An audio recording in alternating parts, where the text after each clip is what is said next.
لبيك اللهم لبيك لبيك لا شريك لك لبيك إن الحمد والنعمة لك والملك لا شريك لك.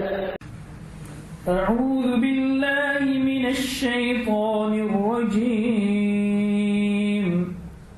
بسم الله الرحمن الرحيم. إن الله يدخل الذين آمنوا وعملوا الصالحات جنات تجري من تحتها الأنهار يحلون فيها من أساور من ذهب ولؤلؤا ولباسهم فيها حرير وهدوا إلى الطيب من القول وهدوا إلى صراط الحميد. إن الذين كفروا ويصدون عن سبيل الله والمسجد الحرام الذي جعلناه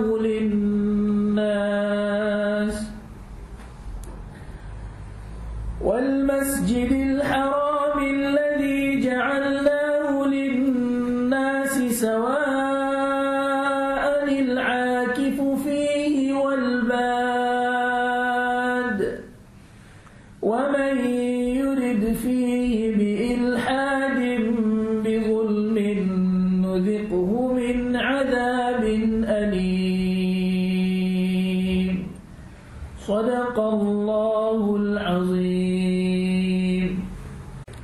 بسم الله الرحمن الرحيم. نحمده ونصلي على رسوله الكريم. أما بعد.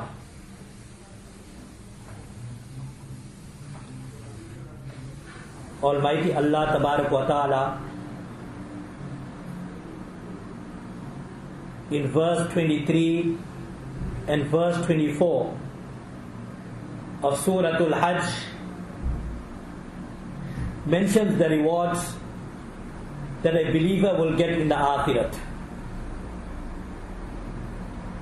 When a person goes for Hajj, he dons the ihram, he says Labbaik Allahumma Labbaik, he proclaims the oneness of Almighty Allah Tabarak wa Ta'ala, and he exerts himself in the worship of Allah Tabarak wa Ta'ala and enters into a plea with Almighty Allah Tabarak wa Ta'ala for eternal salvation.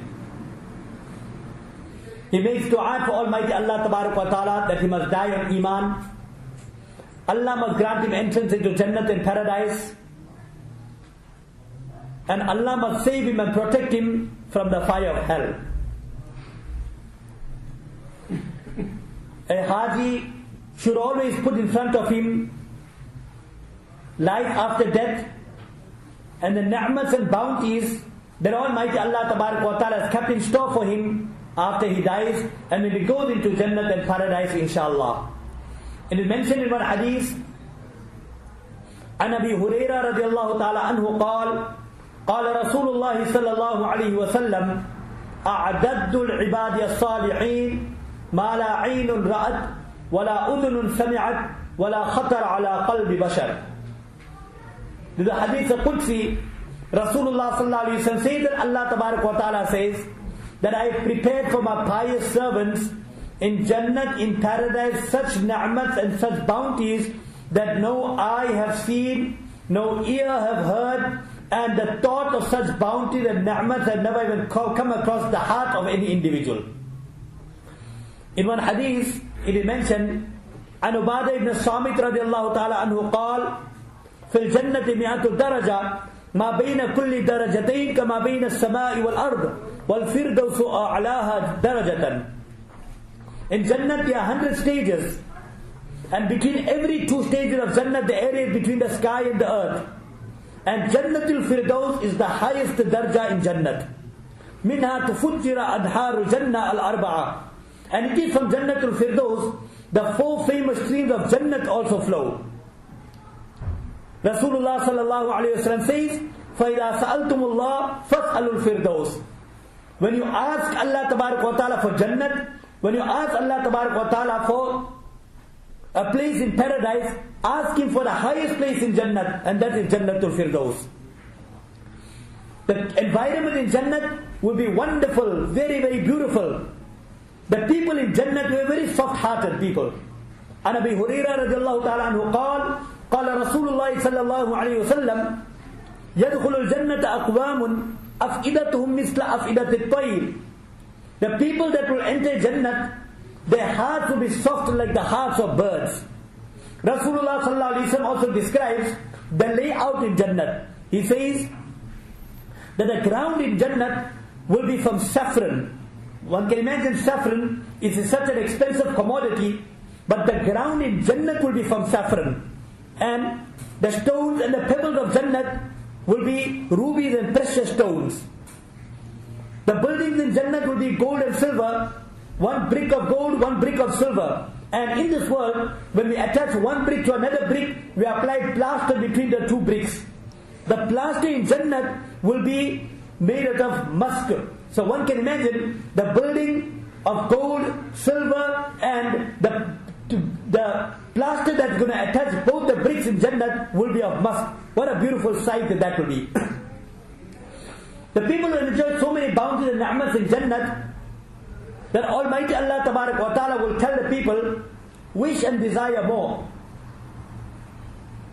The dwellers of Jannat will say, Wallah, you have given us so much, what else do we want? Finally, Almighty Allah Tabarak wa Ta'ala will tell to them, اليوم أحل عليكم رضواني فلا أسخط عليكم بعده أبدا. A time will come, Allah will address the dwellers of Jannat and tell to them that today I descend upon you and I put upon you my happiness and my pleasure. From today onwards I will never ever be displeased with you. It is mentioned that dwellers of Jannat, when they will hear this announcement of Allah Tabarak wa Ta'ala, they will be extremely happy and pleased. Normally in this world it happens, when you enjoy some ni'mat, some bounty, the fear is always there that a time will come that ni'mat and bounty will come away, will take it away from you. But when the people will be in Jannat, they know that they will be there forever and ever, completely happy, satisfied and content. One of the greatest bounties that will be given to a dweller of Jannat will be فَيُرْفَعُ الْحِجَابِ. Almighty Allah Tabarak wa Ta'ala will remove His hijab and remove the curtain. فَيَنْظُرُونَ إِلَى وَجْهِ اللَّهِ تَعَالَى. That all the dwellers of Jannat, that is the time they will actually look at Almighty Allah Tabarak wa Ta'ala. Every individual, every human being, he knows that he comes from Allah Tabarak wa Ta'ala. Allah created him, and it is a wish and desire for every individual to know the Creator, see the Creator. And when the person goes into Jannat, Allah will give him the opportunity where he will actually see Almighty Allah Tabarak wa Ta'ala. In the hadith is mentioned, فَمَا أُوتُوا شَيْءٍ أَحَبَّ إِلَيْهِمْ مِنَ النَّذْرِ إِلَى رَبِّهِمْ. That in spite of all the great ni'mas and bounties that Almighty Allah Tabarak wa Ta'ala will bestow upon the dwellers of Jannat, they wouldn't be given any bounty greater than the bounty of seeing the Almighty Allah Tabarak wa Ta'ala. And this is what Almighty Allah Tabarak wa Ta'ala tells us in the Quran Kareem, لِلَّذِينَ أَحْسَنُوا الْحُسْنَى وَزِيَادَةً. The waziyada refers to the countenance and the sight of Almighty Allah Tabarak wa Ta'ala. So Almighty Allah Tabarak wa Ta'ala in verse 23 says, those people who bring iman and do righteous action and deeds, Allah will grant them entrance into such Jannat, into such gardens beneath which streams flow. They will be adorned in Jannat with bangles of gold, and they will also be adorned with precious stones. وَلِبَاسُهُمْ فِيهَا حَرِيرٌ. And the clothing, the garment, the attire of the dwellers of Jannat will be of silk. In the world, for men, silk is prohibited, gold is also prohibited. But this will be a ni'mat that Almighty Allah Tabarak wa Ta'ala will bless them in Jannat and paradise. وَهُدُوا إِلَى الطَّيِّبِ مِنَ الْقَوْلِ وَهُدُوا إِلَى صِرَاطِ الْحَمِيدِ. And those people, the believers, they are guided towards a pure statement, towards a pure qawl, and they will be guided towards a path that is praiseworthy. Abdullah ibn Abbas radiallahu ta'ala says that the pure statement refers to the statement of La ilaha illallah Muhammadur Rasulullah. That is a pure statement where we proclaim the oneness of Almighty Allah, and we also proclaim the risalat of Rasulullah sallallahu alaihi wasallam. Further, Almighty Allah tabarak wa ta'ala in verse 25 states to us the attitude of the disbelievers.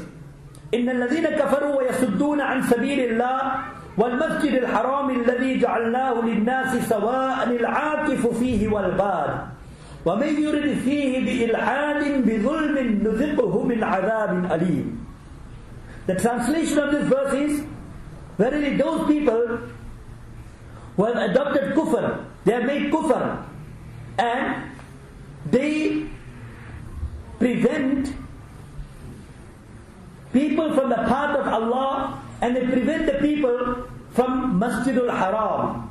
Masjidul Haram is that which we have made for all people, the people that are residing in Makkah Mukarramah or the people that come from abroad.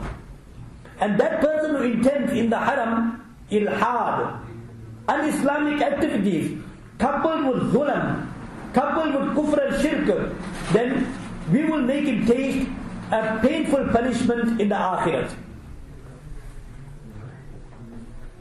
Almighty Allah Tabarak wa Ta'ala has created a Masjidul Haram. One is the Kaaba Sharif, and one is the area that is right immediately around the Kaaba Sharif. That is called the Masjidul Haram. The Kaaba Sharif and all the places where Umrah and Hajj are performed, whether it is the area between Safa and Marwa, Mina, Arafah, Muzdalifah, all these places, they are waqf for the Muslimin. It doesn't belong to anyone. It only belongs to Allah Tabarak wa Ta'ala. So nobody can stop any person from making sa'i between Safa and Marwa and claiming ownership of that area, or of Mina, of Arafah, of Muzdalifah. This belongs to Almighty Allah Tabarak wa Ta'ala, and the believers are free to go there to make Umrah and to perform the Hajj. So Almighty Allah Tabarak wa Ta'ala condemns the disbelievers that they prevent the Muslimin from the path of Allah. For the path of Allah refers to Islam, accepting Islam and practicing on Islam. And they also prevent the Muslimin from Masjidul Haram. Almighty Allah says they have no right stopping the believers from going to Masjidul Haram, because Allah made the Masjidul Haram for all people. People that reside in Makkah Mukarramah and people that come from abroad. Just as the Kaaba Sharif is so sacred, it is so dear to the heart of every believer, likewise the area around the Kaaba Sharif, the Haram area, is also very sacred. So Almighty Allah Tabarak wa Ta'ala says that if anybody has committed any ilhad refers to any type of sin in the Haram area, and that to couple with kufr and shirk, then Allah will punish that person severely. It is mentioned in one hadith, Rasulullah sallallahu alaihi wasallam speaks about the Haram and how we should show respect to the Haram. عن عباس بن أبي ربيعة قال رسول الله صلى الله عليه وسلم لا تزال هذه الأمة بخير ما عظموا هذه الحرمة حق تعظيمها. Rasulullah sallallahu alaihi wasallam mentioned this ummah will be on khair, this ummah will be on success and prosperity until this ummah respects the hurmat of the Kaaba Sharif and the hurmat of the Haram to the greatest level. فَإِذَا زَيَّعُوا ذَلِكَ هَلَكُوا. When people do not respect the Haram, they do un-Islamic activities in the Haram, they commit sin in the Haram, then this will lead to the decline of the Ummah, and the Ummah will then be destroyed. It is mentioned in one hadith, عن ابن عباس رضي الله تعالى عنهما قال رسول الله صلى الله عليه وسلم Inna balad al-haram harramahu Allahu yawma khalaqa as-samawati wal-ard fahuwa haramun bi hurmati Allah ta'ala. Masjid al-Haram, Almighty Allah Tabarak wa Ta'ala has made it haram. Almighty Allah Tabarak wa Ta'ala has made it compulsory upon every believer to respect the Masjid al-Haram, and the hurmat of it Allah has installed from the day Allah created the sky and the earth. Rasulullah sallallahu alaihi wasallam mentions further, لا يعبد شوكا ولا ينفر سيده ولا يلتقط لقطته إلا من عرفها ولا يختلى خلاها. The haram is so sacred that if somebody comes across a thorny tree, it is not permissible for the person to even uproot a thorny tree. Anything that is a haram is sanctified. A animal that is hunted, normally an animal of prey, it is not even permissible to chase that animal. It is not permissible for a person to pick up a lost item in a haram. If the person has intention to locate and identify the owner, then only the person may pick it up. And even to uproot a grass or to pluck a grass from the haram, it is not correct and it is a sin. In fact, in one hadith, Rasulullah sallallahu alaihi wasallam mentioned that احتكار الطعام في الحرم إلحاد فيه. At the time of need, when there is no food, and to hoard food in the haram, that is also regarded to be ilhad, and it is regarded to be a sin and un-Islamic activity. Our akabir and our pious predecessors, they were very sensitive when it came to the respect of the haram. When a haji goes for hajj, when he is in a haram area, he needs to conduct himself with a great amount of respect. He must make sure that he does not commit any sin, he does not fight with anyone, he does not lose himself and get angry with people, because the slightest statement that he would make there, that will be compounding the sin and to be against the respect of the haram. Abdullah ibn Mas'ud says, if a person makes an intention of sin at other places, that's not regarded to be a sin until he does not commit the sin. But when the person is in a haram area, the mere thought of a sin would be regarded to be a sin. How can the person be in a haram area and intend committing a sin? That's the time the person's heart, mind, soul is focused towards Allah Tabarak wa Ta'ala, the obedience of Allah Tabarak wa Ta'ala. Allah has blessed the person by being in a sacred place. Being in such a sacred place, how can a person intend committing a sin? It is mentioned about Abdullah ibn Umar radiallahu ta'ala, when he used to come for Umrah or come for Hajj, he used to pitch up two tents. One tent used to be in the haram area, and one used to be in the hill area, the area out of the haram. If he needed to reprimand anyone, or he needed to get angry with anyone, then he would go out of the haram in the hill area, out of the haram, and go and scold and reprimand the person.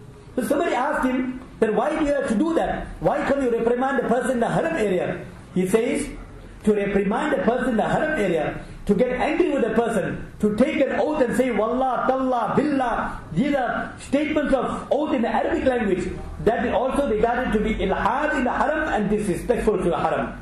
This is how sensitive they were to the respect to the haram. So Almighty Allah Tabarak wa Ta'ala speaks about the sanctity of the haram. وَمَنْ يُرِدْ فِيهِ بِإِلْحَادٍ بِظُلْمٍ. That person who intends in the haram area ilhad, un-Islamic activity, anything un-Islamic is regarded to be ilhad in the haram area, and that too coupled with zulam. Zulam could either mean kufr or shirk, or it could either mean oppressing anyone. Then because the person was not sensitive and not considered to the sacred area of haram, we will punish that person a painful punishment in the akhirat. May Allah Ta'ala give us tawfiq and hidayah to understand the azmat of the Baytullah Sharif and the haram area, and the greatness of performing Hajj and Umrah, and may Allah Tabarak wa Ta'ala grant all of us Hajj Mabrur, Hajj Maqbool. Subhanallah wa bihamdihi, subhanakallahumma wa bihamdik, nashhadu an la ilaha illa anta nastaghfiruka wa natubu ilayk.